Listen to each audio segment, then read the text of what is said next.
কি ফিলিস্তিন নামটা শুনে এড়িয়ে যাচ্ছেন? যান, এড়িয়ে যান। কেননা ফিলিস্তিন তো আর আমাদের বাংলাদেশ না। কোনো সমস্যা নেই, এড়িয়ে যান। কিন্তু একটা কথা মনে রাখবেন, সেই কাল কিয়ামতের দিন যখন আল্লাহ আপনাকে প্রশ্ন করবে, তখন কি করবেন?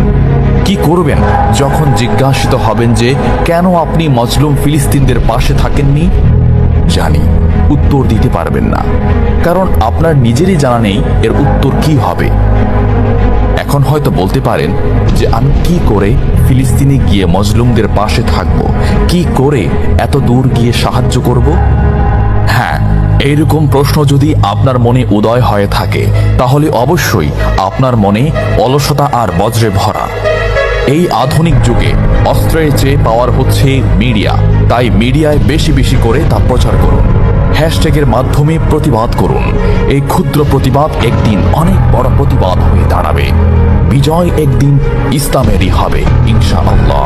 এটা আমার কথা নয়, এটা এই মহাবিশ্বের প্রভুর কথা।